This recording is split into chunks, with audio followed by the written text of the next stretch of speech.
Hey everyone, I'm out here next to one of our new elevated planters today that we're using primarily for some herbs and pollinator plants to bring those back into our garden.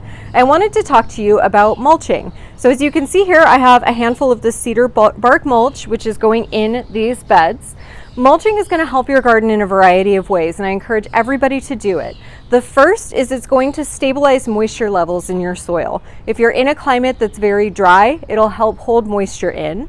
If you have a climate that's very damp, it'll help keep those levels at kind of a baseline minimum. And also, if you use good mulch at the same time, promote drainage. And adequate moisture is important not just for sustaining the life of your plants, but it's also going to prevent some things like blossom end rot that you can get when moisture levels wildly fluctuate throughout the season. So moisture levels are always going to be important in your garden. The second is going to be for temperature control. And we're talking soil temperature here. Most of us think of ambient air temperature as being kind of the gold standard of what we need to guide when we plant our plants and keep them healthy.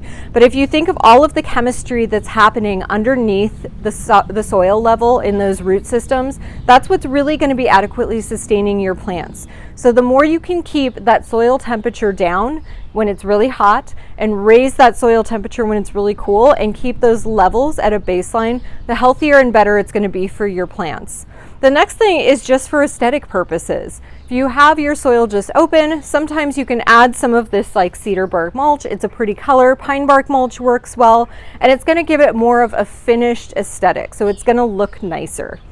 So all in all, we use some of the cedar bark and other wood mulches if we have beds that are a little more ornamental. In our garden, I prefer the use of weed-free straw. Weed-free is just going to imply the time that it was harvested, so you're going to get fewer little baby straw plants coming up. I like it there because it breaks down really nicely, so it almost composts directly in your garden and keeps your soil nice and light and fluffy. But there's lots of other alternatives too. You can buy plastic row cover mulch if you have big long rows of plants. That works great. Some people use non-shiny newspaper or cardboard with a layer of compost over it. That works great as well. If you are growing a food garden, you just want to be sure that whatever you're using is going to be food safe, that it's not going to leach colors or other chemicals that can go into your soil and then not be good for your body when you eat them. But overall, mulching is going to help keep your garden looking nice, and it's going to be more low maintenance because you're not constantly worried about watering. Highly recommend mulching. Definitely do it in all of your beds. It's going to make a big difference.